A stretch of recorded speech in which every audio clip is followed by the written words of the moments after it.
దేవుని నామమునకు మహిమ కలుగును గాక. Heavenly light ministries global prayer tower ఆధ్వర్యంలో జరుగుతున్న ఉదయకాలపు స్తుతి ఆరాధన కూడికు మిమ్మల్ని అందరినీ ప్రేమపూర్వకంగా ఆహ్వానిస్తున్నాను. గత కొన్ని దినాల నుంచి మనము యోహాను సువార్త, యోహాను పత్రికల్లో నుంచి అపోస్తులైన యోహాను, శిష్యుడైన యోహాను, ప్రభువును ఆనుకున్న మరి యోహాను, భక్తుడైన యోహాను గురించి మనము ధ్యానిస్తూ వస్తున్నాము.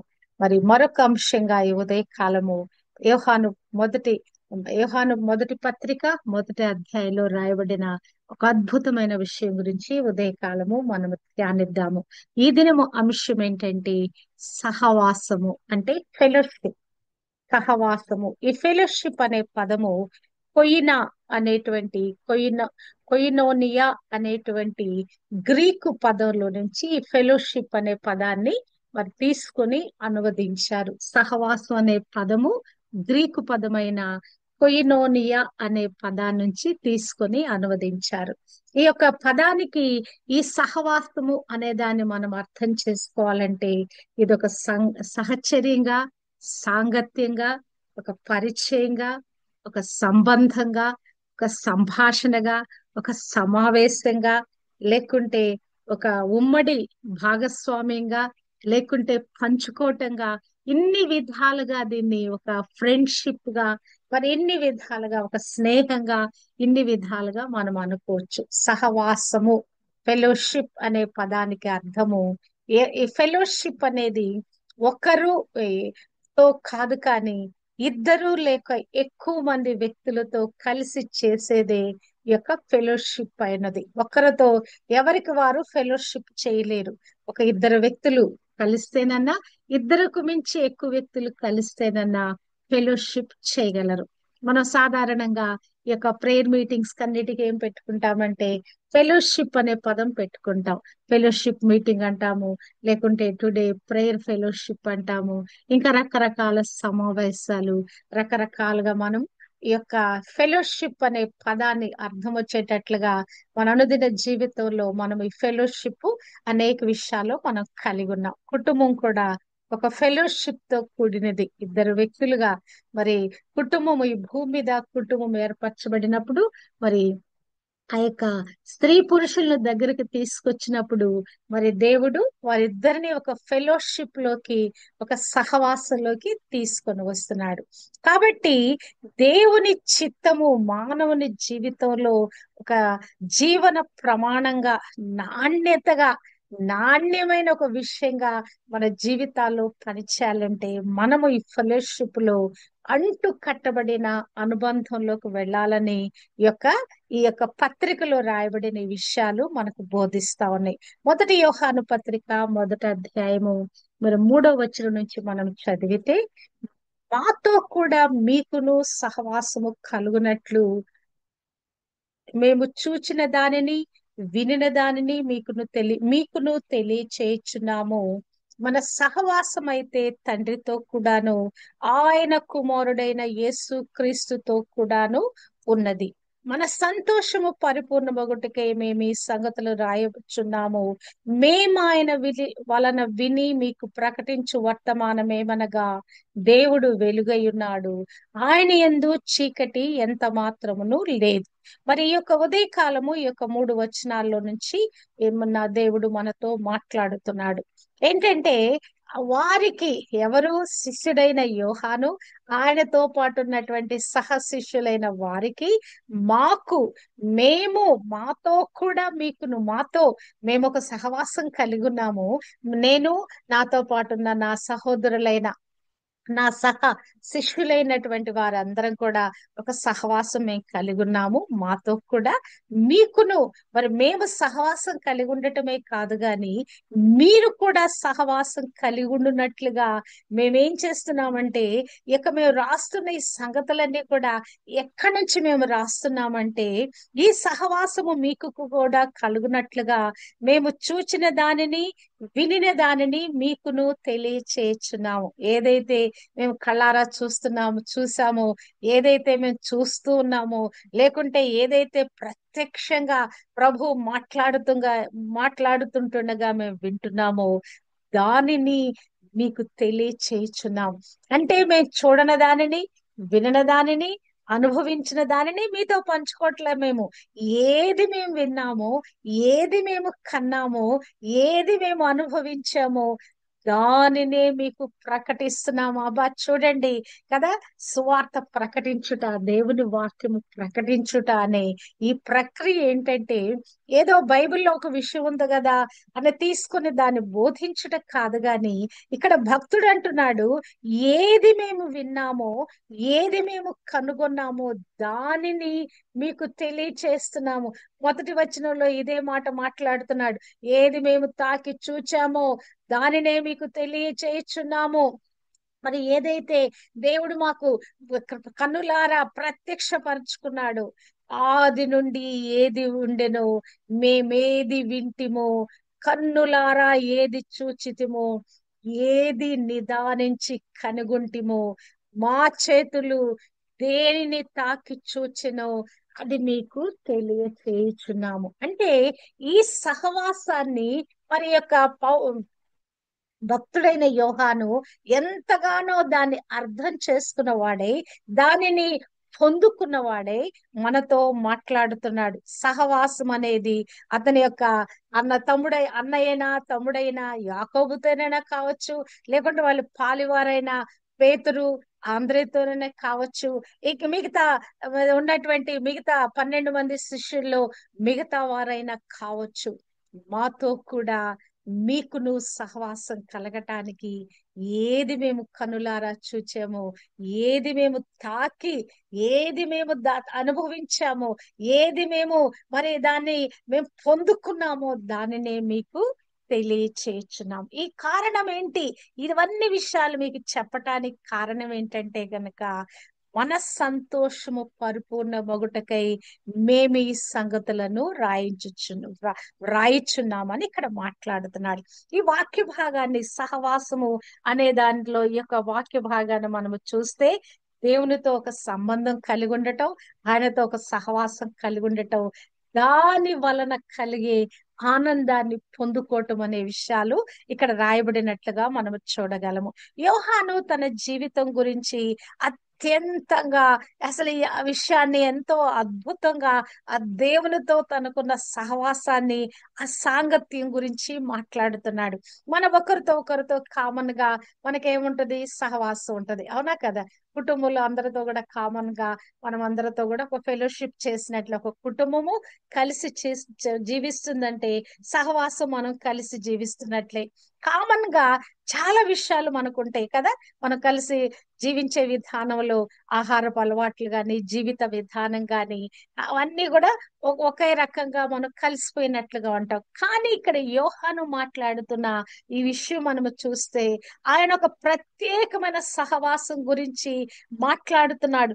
ఈ సహవాసం ఎలా లభిస్తుంది అంటే గనక, అది యేసు క్రీస్తుతో కలిసి జీవితాన్ని పంచుకునే వారికి మాత్రమే లభించే ఒక ఆస్తి అయి ఉన్నది. హల్లెలూయా. ఈ యొక్క సహవాసం అనేది, ఈ యొక్క సహవాసం ఏమి సహవాసం అని చెప్పాడు? మేము ఏదైతే సహవాసం అనుభవిస్తున్నామో, మా సహవాసము మరి ఏదైతే మేము కలిగి ఉన్నామో, ఆ సహవాసము లోకి మీరు కూడా రావాలి. ఏంటి ఆ సహవాసం అంటే? మన సహవాసం అయితే తండ్రితో కూడాను, ఆయన కుమారుడైన క్రీస్తుతో కూడాను ఉన్నది.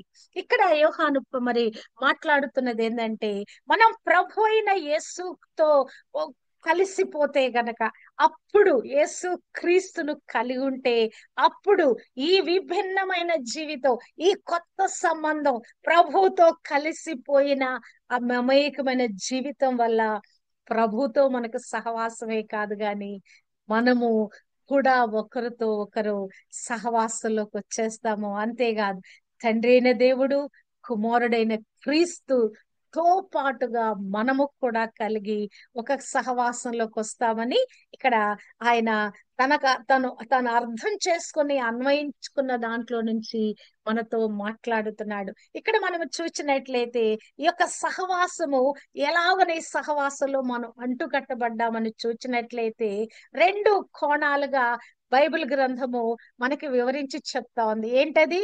సిలువ. సిలువని ఎలాగున వారు ప్రభుని సిలువ వేశారండి. ఒకటి నిలువు కొయ్య మీద, రెండవది అడ్డ కొయ్య మీద కదా. ఒకటి నిలువు పరిమాణము, రెండవదిగా మరి అడ్డ పరిమాణము. కల్వరి సిలువపై ప్రభు అయిన యేసు క్రీస్తు ప్రాయశ్చిత్త బలి ద్వారా విశ్వాసికి మరియు దేవునికి మధ్య స్థాపించబడిన ఈ సంబంధమే ఈ యొక్క కల్వరి సిలువైనది. అంటే ఈ యొక్క సిలువ మరి ఆకాశానికి భూమికి మధ్య ఆయన వేలాడుట ద్వారా విశ్వాసి యొక్క పాపాలు క్షమించబడినాయి. మోషే సర్పాన్ని ఎత్తాడు, ఇతడు సర్పాన్ని ఎత్తాడు, అరణ్యంలో సర్పకాటు ద్వారా చనిపోతున్న వారందరూ బ్రతికారు. అలాగనే ప్రభుని ఆ యొక్క సిలువ వైపు చూచిన వారందరూ బ్రతుకుతున్నారు. సిలువ విశ్వాసిగా వారి యొక్క పాపాలు క్షమించబడి మరి విశ్వాసిగా మార్చబడుతున్నారు. దేవుని యొక్క న్యాయము సంతృప్తి చెందింది అని మనకు చెప్తూ ఈ యొక్క నిలువు కమ్మి మనతో ఏం బోధిస్తుందంటే, పరలోకములో ఉన్న తండ్రితో దేవుని సహవాసానికి మనము పిలువబడ్డామని ఆ యొక్క నిలువు కర్ర ఏదైతే మరి ప్రభు వేలాడిన కొయ్య ఏదైతే ఉందో, అమ్రాను ఏదైతే ఉందో, అమ్రాను ఏదైతే నిలువు కొయ్యగా ఉందో, అది మనకి ఏమి బోధిస్తుందంటే, ఈ భూమి మీద ఉన్న మనకి ఒక నిచ్చెనగా ఆ యొక్క ప్రభు మనకి కనెక్షన్ ఏర్పరిచాడు తండ్రితో. ఆ సహవాసానికి, ఆ యొక్క ఫెలోషిప్ కి, ఆ యొక్క తండ్రితో మనకి కనెక్షన్ ఏర్పరిచాడు. అది నిలువు కమ్మి యొక్క అర్థము. మరి ఆ యొక్క అడ్డ కమ్మి యొక్క అర్థం ఏంటంటే, తోటి సహవాసులతో, తోటి వ్యక్తులతో మనం కలిగి ఉన్న ఈ సంబంధాన్ని, ఈ సమాంతరంగా ఒక ప్యారలల్ గా ఒక అడ్డంగా ఉన్నటువంటి ఈ కొయ్య మనకి బయలుపరుస్తా ఉన్నది. అంటే తండ్రితో సహవాసము. అలాగనే మరి తండ్రితో సహవాసం ఎలా ఏర్పరచబడింది? క్రీస్తు ద్వారా తండ్రితో మనకు సహవాసం ఏర్పరచబడింది. ఈ సహవాసాన్ని మనం ఏం చేయాలంటే, ఈ అడ్డ కొయ్య కలిగి ఉన్న ఈ అడ్డ కొయ్య మీద కూడా ప్రభు చేతులు చాచి వేలాడాడు కదా. అందును బట్టి మనమందరం కూడా అడ్డ కొయ్య వలె ప్రభుతో అందరం కూడా ఆయనతో ఫెలోషిప్ లోకి వచ్చి వేయాలి. హల్లెలూయా. దేవుని కుటుంబానికి చెందిన మనమందరము కూడా తోటి విశ్వాసులతో కూడా సహవాసంలోకి తీసుకురాబడాలి. ఇదే అపోస్తలుడైన మరి యోహాను చెప్తున్న మాట ఇదే. మనము ప్రభుని రక్షకుడుగా స్వీకరించినప్పుడు తండ్రితో మనకు సంబంధం ఏర్పడింది. అంతేకాదు, ఈ యొక్క సమాంతర సంబంధంలో ఇప్పుడు మనము మరి ఇక సహవాసులతో, తోటి సహవాసులతో కూడా మరి ఆ యొక్క సహవాసంలోకి వస్తున్నాం. మన సహవాసం అయితే తండ్రితో మరియు ఆయన కుమారుడైన క్రీస్తుతో ఉన్నది. ఎవరికది? మన సహవాసం అయితే మనమందరం కూడా సహవాసంలోకి రావాలి. వ్యక్తిగతంగా మరి క్రీస్తు ద్వారా, ఆ నిలువ కమ్మి ద్వారా పరలోకం ఉన్న తండ్రితో మనం కనెక్షన్ ఏర్పరచుకోవాలి. ఆ ఫెలోషిప్ లోకి వచ్చేయాలి. అంతేకాదు, అడ్డకర్రల సూచనగా ఇప్పుడు మనము తోటి విశ్వాసులతో కలిసి మనమందరం కూడా ఈ సహవాసంలోకి రావాలని మరి ఇక్కడ యోహాను భక్తుడు చెప్తున్నాడు. మరి మన రక్షణలోకి వచ్చిన తర్వాత ప్రభుతో మనకు ఒక సంబంధం కలిగింది. అవునా కాదా? ఇది మనకు ఒక హక్కుగా, ఒక ధన్యతగా, ఒక భాగ్యంగా దేవుడు మనకిచ్చాడు. అయితే ఈ యొక్క రక్షణ పొందుకోవటం ఒకటే కాదు గాని, ఇంతకు మించిన ఒక పిలుపు, మరొక స్థాయిలోకి దేవుడు మనల్ని పిలిచి ఉన్నాడండి. అది ఒక కనెక్షనే కాదు, ఒక సంబంధమే కాదు, అది సహవాసానికి దేవుడు మన పిలిచాడు. నిరంతరం కూడా ఫెలోషిప్ చేయటానికి దేవుడు మన పిలిచాడు. రక్షణ పొందుకున్నామంటే దేవుని కుటుంబంలో మనం చేర్చబడ్డాం.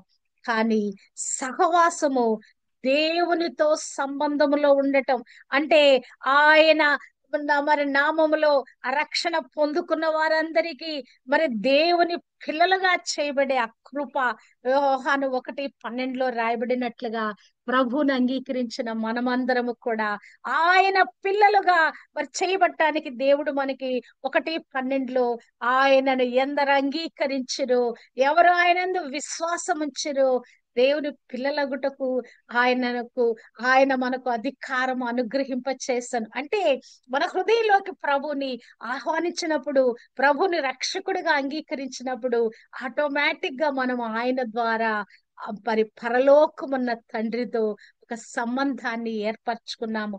కానీ అది ఒక సంబంధం, ఒక కనెక్షన్ మాత్రమే.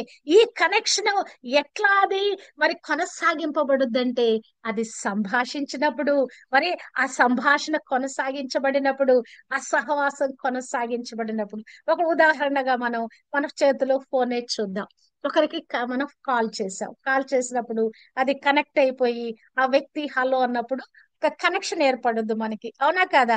నేను కాల్ చేశాను, మీకు కాల్ చేశాను.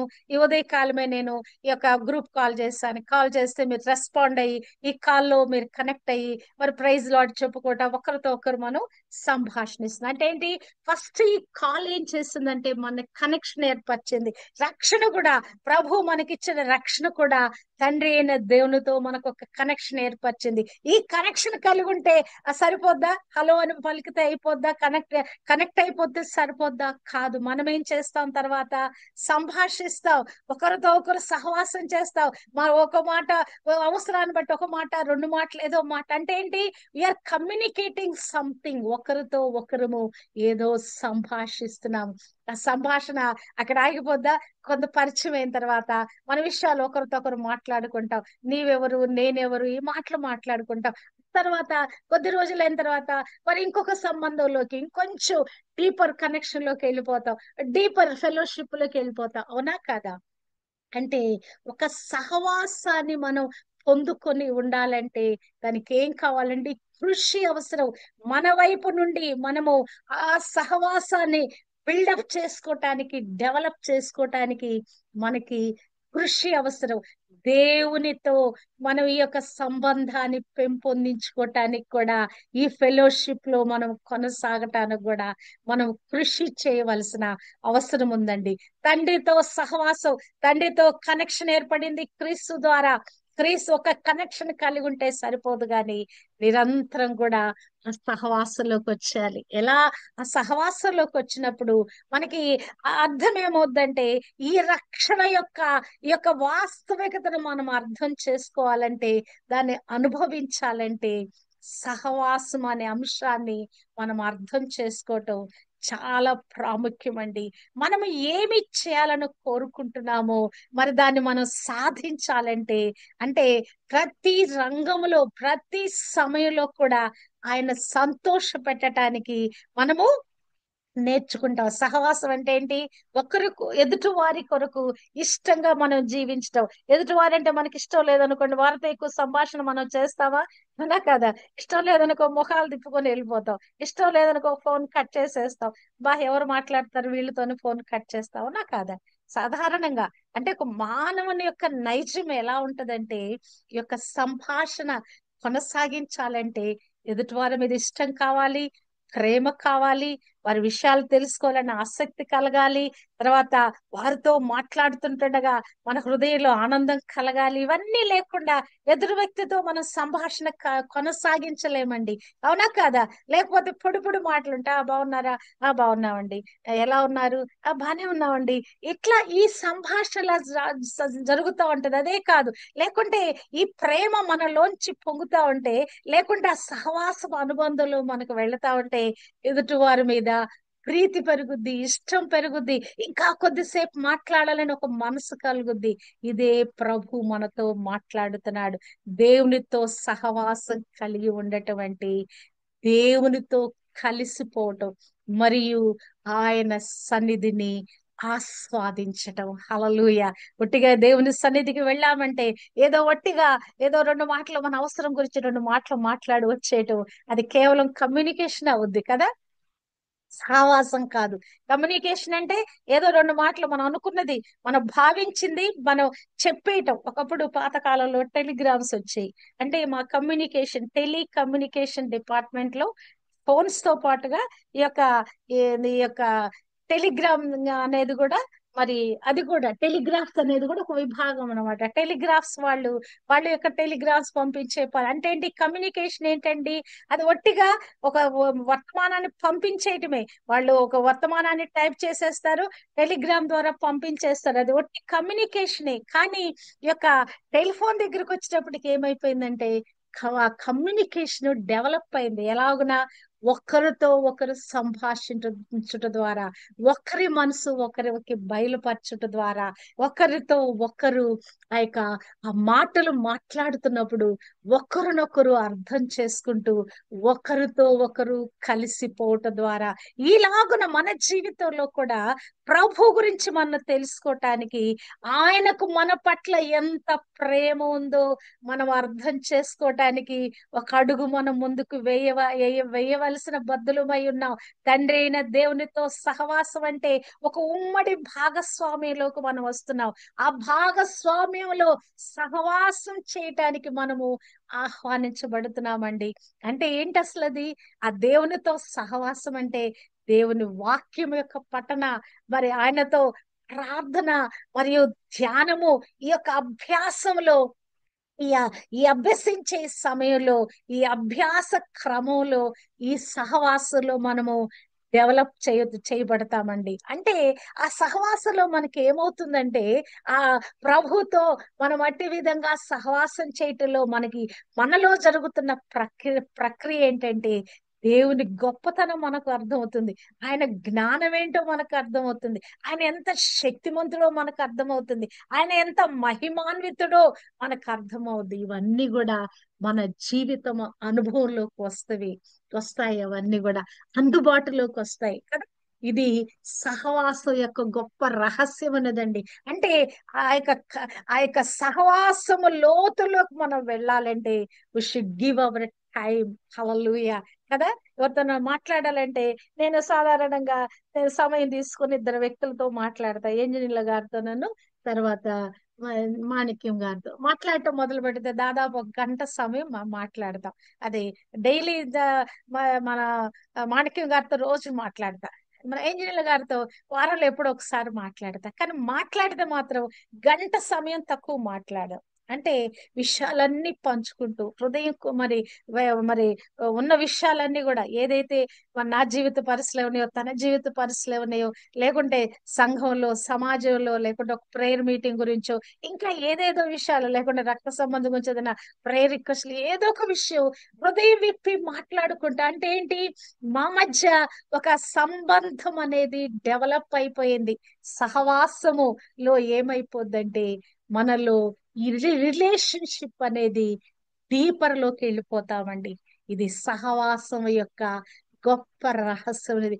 ఈ భూమి మీద ఇద్దరు వ్యక్తులే మరి అట్టి విధమైన సహవాసంలోకి వస్తున్నారంటే, ప్రభుతో మనము కలిగి ఉండే ఈ సంబంధము, ఈ సహవాసము, ఇది ఇంకెంత గొప్ప అద్భుతం మనలో చేస్తుందో. పౌలు భక్తుడు కూడా ఒక చోట అంటాడు, 4:13 ఫిలిప్పీ గ్రంథంలో, నన్ను బలపరచు క్రీస్తు ద్వారా నేను సమస్తము చేయగలం. అంటే ఈ దేవుని సన్నిధికి మనం వెళ్ళే కొద్ది కూడా ఆ ప్రభులో ఉన్న ఆ విషయాలన్నీ మనకు అర్థమయ్యే కొలది మనము క్రీస్తులో బలవంతులుగా చేయబడుతున్నాం.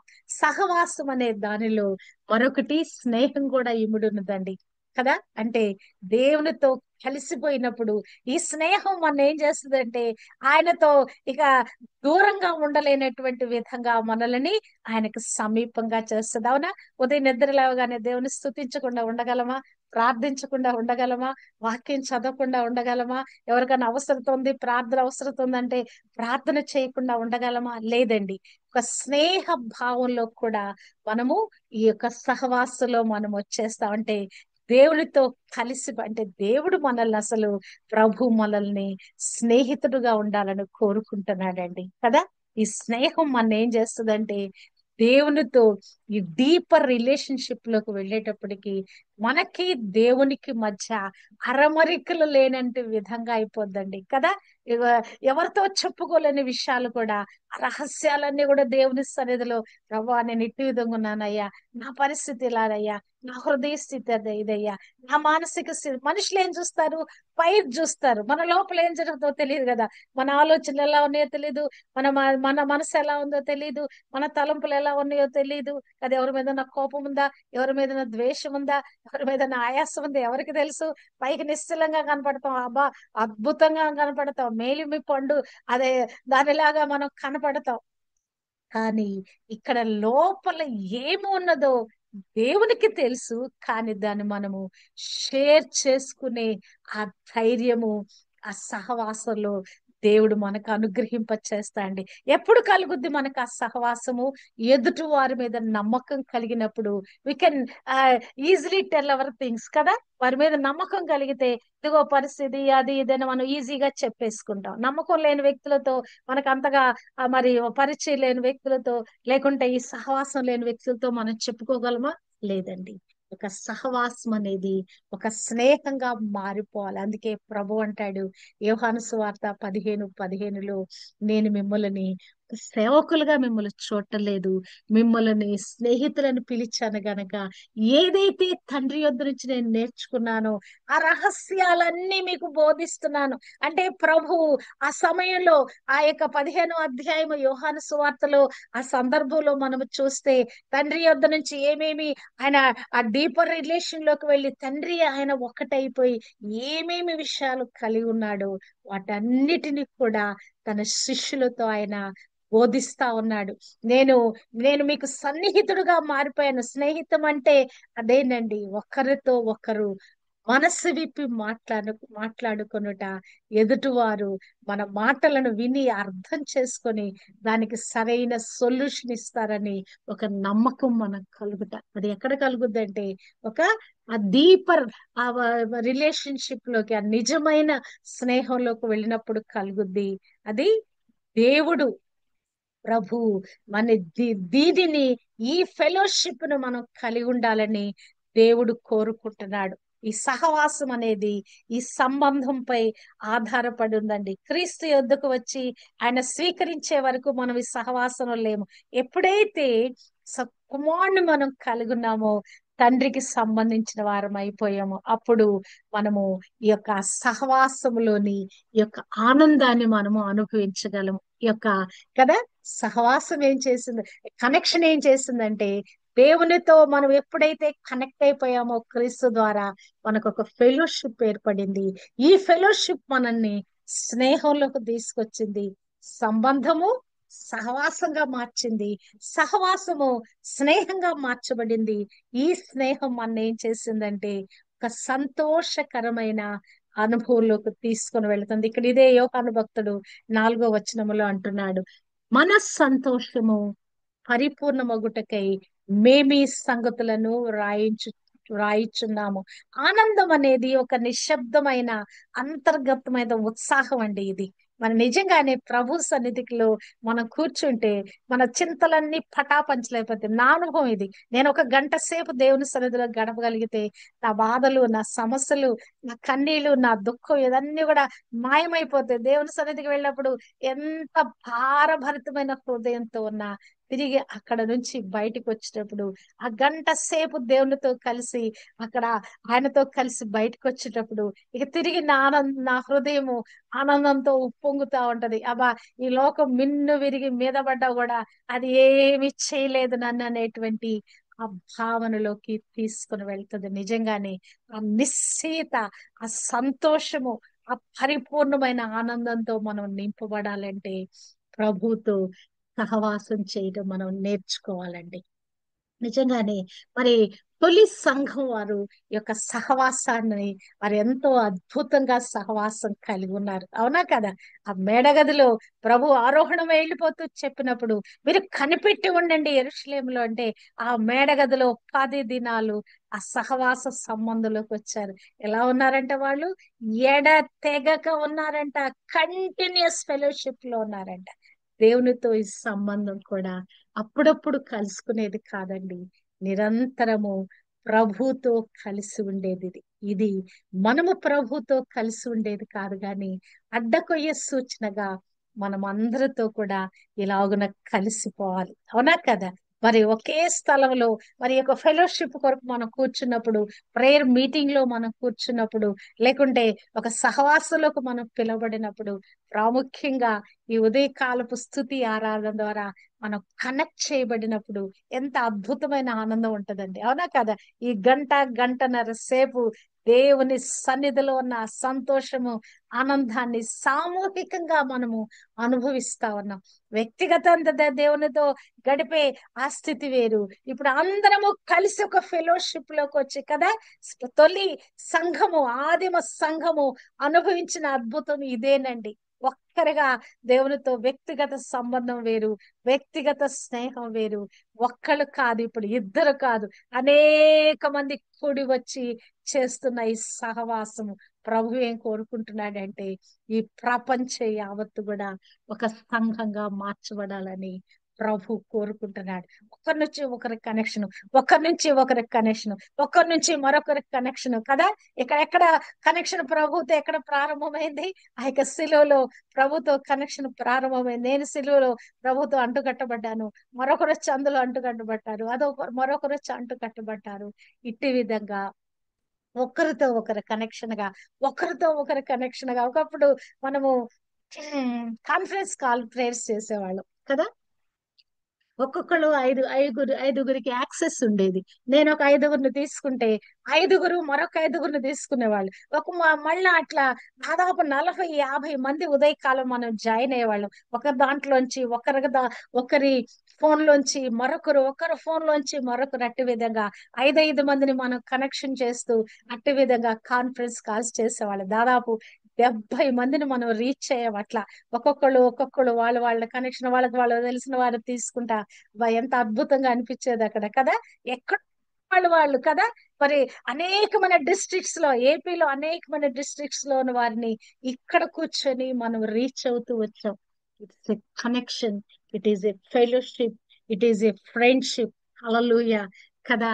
ఈ యొక్క ఈ యొక్క ఆనందం అనేది ఎలా మనం పొందుకోగలమంటే ఈ సంతోషము, మన సంతోషము పరిపూర్ణమొకటికే ఈ విషయాలు మీతో పంచుకుంటున్నాను. అంటే ఒక్కరిగా ఉంటే మరి మనము జయించలేము, కానీ ఒక్కరిగా ఉంటే ఈ యొక్క ఆనందాన్ని మనం అనుభవించలేం, కానీ అందరూ కలిస్తేనే ఈ ఆనందాన్ని అనుభవించగలం. ఇంకొకటి కూడా మనం దీన్ని అర్థం చేసుకోవాలంటే ఈ సామూహికంగా కలిగే ఆనందం. పిల్లలు క్రికెట్ ఆడుతున్నప్పుడు, క్రికెట్ చూస్తున్నప్పుడు ఆడేవాడో ఒక బాల్ కొడతాడు, ఒక సిక్సరో లేకుండా ఒక ఫోరో వేసినప్పుడు ఇక్కడ వీళ్ళు ఆనందంతో తబ్బిబ్బులైపోతా ఉంటారు కదా. అది టెంపరీ ఆనందం. కానీ ప్రభువులు ఈ సహవాసం మనం చేస్తామంటే నిజంగానే ఇట్టి విధంగా మనం కేరింతల కట్టబద్దులమై ఉన్నామండి. ఉదయకాలం నిద్ర లేచిన తర్వాత మనం నిద్రమత్తులో ఉండటానికి వీలు లేదు. ఒకళ్ళు స్థుతులు చెప్తున్నారా, వారితో ఏకీవించి మనం కూడా స్థుతుల్లోకి మమేకమైపోవాలి. ఒకళ్ళు పాటలు పాడుతున్నారా, ఒక పాట పాడుతున్నారా వారి వారి వంతులో, ఆ పాటలో మనం కూడా లీనమైపోవాలి. యెహోవా పరిశుద్ధుడు చెప్తున్నారా, ఒక్కరే కాదు, పరిశుద్ధుడు పరిశుద్ధుడు పరిశుద్ధుడు అని చెప్పాల్సింది. అందరం కూడా గంభీరమైన స్వరంతో మన స్వరాలు విప్పి ఉదయకాలము ప్రభుని ఏక కంఠంతో ప్రభుని మనము కొనియాడాలి. హల్లెలూయా. ఒకరు ప్రార్థన చేస్తున్నారా, ఆ ప్రార్థనలో మనం ఏకీభవించాలి. ఆ దినం వాడబడే వాళ్ళు వాళ్ళ పని వాళ్ళు చేసుకుంటారులే, వాళ్ళ డ్యూటీ వాళ్ళు చేసుకుంటారే కాదండి. ఈ సహవాసంలో మనమందరం కూడా మమేకం కావాలి. నిలువ కొయ్యతో అడ్డ కొయ్య ఎలాగున మమేకమైపోయి, ఎప్పుడైనా ఈ యొక్క వుడ్ వర్క్ చేయటం చూసారా? వుడ్ వర్క్ చేసేటప్పుడు ఏం చేస్తారంటే దాన్ని మరొక దాన్ని ఫిక్స్ చేసేటప్పుడు దాన్ని ఏం చేస్తారంటే అక్కడ కొంచెం చెక్కుతారు. ఈ రెండో కర్రని దాన్ని ఇచ్చేయాలంటే, ఎందుకంటే మేము చర్చ్ గనక క్రాసులు చేయించాం గనక చేసినప్పుడు నేను చూశాను. దాన్ని ఏం చేస్తారంటే ఆ మధ్య భాగంలో కొంచెం చెక్కి ఈ యొక్క అడ్డకర్రని దాంట్లో ఫిక్స్ చేసేస్తారు. ఫిక్స్ చేసేస్తే అందులో ఉండిపోద్ది అనమాట అది. కొన్నిసార్లు దానికి శీలలు కొట్టకపోయినా కూడా, మేకులు కొట్టకపోయినా కూడా అందులో ఫిక్స్ అయిపోద్ది. దానికి ఏదో చేసేసి మొత్తానికి దాంట్లో బిగించేస్తారు. అంటే ప్రభులో కూడా అడ్డకర్రలో మనమందరం కూడా ఫిక్స్ అయిపోవాలండి. నిలువు కర్రతో ప్రభు తండ్రితో మనల్ని కనెక్ట్ చేశాడు. ఈ అడ్డకర్ర సూచనగా మనమందరం కూడా ఆ ప్రభు తండ్రి కుమారునితో పరిశుద్ధాత్మతో మనము మమేకమైపోవాలి. హల్లెలూయా, హల్లెలూయా. ఆ క్రీస్తులో మనం విశ్వాసులుగా ప్రభుతో ఆ సహవాసంలోకి మనం వచ్చేయాలండి. అంటే ఎందుకు సహవాసంలోకి మనం రావాలి? ఒకరి యొక్క సమస్యలు ఒకరు పంచుకోవటానికి. గలతీ 6:2 అంటాడు, ఒకని భారములు ఒకడు భరించి ఈలాగు క్రీస్తు నియమమును పూర్తిగా నెరవేర్చుడి. అంటే ఈ సహవాసం దేని కొరకంటే ఒకరినొకరు హెచ్చరిక చేసుకోవటానికి, ఒకరినొకరు బలపరుచుకోవటానికి, ఒకరినొకరు ప్రోత్సహించుకోవటానికి, ఒకరి కష్ట సుఖాలలో ఒకరు పాలి భాగస్థులు కావటానికి. హల్లెలూయా. ఈ యొక్క అడ్డకరకు సాదృశ్యం ఉన్న విశ్వాసులమైన మనమందరం కూడా ఒక తాటికి వచ్చినప్పుడు తండ్రికి కుమారుడికి కలిగి ఉన్న కనెక్షన్ పరిశుద్ధాత్మ ద్వారా మనము కూడా ఆ సహవాసంలోకి వచ్చేస్తున్నామండి. హల్లెలూయా. అంటే ఈ యొక్క ప్రభువుతో మనము కలిసి జీవించుట అనే అనుభవంలోకి మనం వచ్చేస్తామండి. మనకి సంతోషము వ్యక్తిగతంగా ప్రభుతో మనకి ఎటువంటి ఆనందం ఉందో మనం ఇలాగున కలుసుకుంటు ద్వారా కూడా ఈ ఆనందాన్ని మనం అనుభవిస్తాం. నా మట్టుకు నాకైతే ఎవరైనా జాయిన్ కాలేదనుకో, అయ్యో వీళ్ళు ఎందుకు జాయిన్ కాలేదు, వీళ్ళ పరిస్థితి ఏంటో, లేక అనారోగ్యం ఉందా, లేకుంటే ఇంట్లో ఏదైనా పరిస్థితి బాగలేదా, ఈ మార్నింగ్ ఎందుకు రాలేదు, అసలు కనెక్షన్ బాగలేదని సంగతి మర్చిపోతా. వాళ్ళ ఫోన్ బాగలేదేమో, లేకుంటే నెట్వర్క్ సరిలేదేమో, ఇది అనుకోను నేను. అయ్యో వాళ్ళకి ఏం బాగలేదు, పరిస్థితి ఏమైపోతుందని నాకు కొంచెం చింత వచ్చేస్తుంది. కొన్నిసార్లు ఫోన్ చేసి పలకరిస్తా కూడా, ఏంటమ్మా ఎందుకు జాయిన్ కాలేదు, ఏం పరిస్థితి కూడా. అంటే రెగ్యులర్ గా మరి జాయిన్ అయ్యే వాళ్ళు జాయిన్ కాకపోతే ఏంటి, ఏం బాగలేదా, ఏంటి పరిస్థితి ఏంటి అని కూడా పలకరిస్తా. అంటే ఏంటి, ఈ సహవాసం మన ఏం చేస్తుంది అంటే వారి గురించిన ఒక రెస్పాన్సిబిలిటీలోకి మన తీసుకొని వెళతా ఉంది కదా. ప్రభు అదే రెస్పాన్సిబిలిటీతో నిన్ను నన్ను చూస్తా ఉన్నాడు. మనం తప్పిపోతా ఉన్నామా, ఆ గొర్రెలను సరిచేసినట్లుగా ప్రభు మనలని ఆ దుడ్డు కర్రతో, మన దండముతో మన ఆయన తిరిగి ట్రాక్ లోకి తీసుకొస్తున్నాడు. పచ్చిక బయల్లోకి తీసుకొని వెళ్తున్నాడు. శాంతికరమైన జలముల యొద్దకి మనలో తోడుకొని వెళ్తా ఉన్నాడు కదా. ఆ ప్రభు సన్నిధిలో సహవాసలో మనం ఆనందించాలని దేవుడు కోరుకుంటున్నాడు. తండ్రితో కుమారుడు కలిగి ఉన్న సంబంధ సహవాసాలు, ఆయనతో పాటుగా వ్యక్తిగతంగా రక్షణతో మనం పొందుకున్న సంబంధ సహవాసాలు, కుటుంబంతో, తోటి సహ విశ్వాసులతో, సంఘంతో, సమాజంతో ఈ యొక్క ఈ సంబంధ సహవాసాలు కలిగి ఉండాలని దేవుడు కోరుకుంటున్నాడు. హల్లెలూయా. కనుక మనం ఒకరినొకరు కనెక్ట్ అయిపోదాం, ఒకరితో ఒకరు కనెక్ట్ అయిపోదాం. మరి ఇలాగను మనం అందరం కలిసి ఒక సామూహికంగా మనము ఈ సహవాసంలో మనం కొనసాగుదాం. God called us for this great fellowship. ఈ యొక్క సహవాసానికి, తన కుమారుని సహవాసానికి మనలో పిలిచిన దేవుడు నమ్మదగిన వాడు కదా. 1 కొరింథీ 1:9 ఈ మాట రాయిస్తుంటది. తన కుమారుని యొక్క సహవాసానికి మన పిలిచిన దేవుడు నమ్మదగిన వాడు ఉంటది. మరి రేపటి దినము అన్యోన్య సహవాసం అనే దాని గురించి మనం నేర్చుకున్నాం. ఇది ఓన్లీ సహవాసము, దేవునితో మన సహవాసం కలిగి జీవించుట, మన తోటి విశ్వాసులతో, మన కుటుంబస్తులతో, మన సంఘస్థులతో మన సహవాసం కలిగి జీవించుట. దీనికి మించి ప్రభుతో ఇంకా అన్యోన్యమైన సహవాసంలోకి మనం ఎలాగున వెళ్ళగలమనే దాన్ని దేవుని చిత్తంలో రేపటి దినము మనము ధ్యానిద్దాము. కాబట్టి నిరంతరము ప్రభు సహవాసంలో మనం నిలిచి ఉందుము గాక. మనం ఒకరితో ఒకరు సహవాసంలో మనం నిలిచి ఉందుము గాక. మన సహవాసం అయితే తండ్రితో కూడాను, ఆయన కుమారుడైన క్రీస్తుతో కూడాను, పరిశుద్ధాత్మతోను నిరంతరము ఉండును గాక. దేవుడటి కృప మనకు అనుగ్రహించును గాక.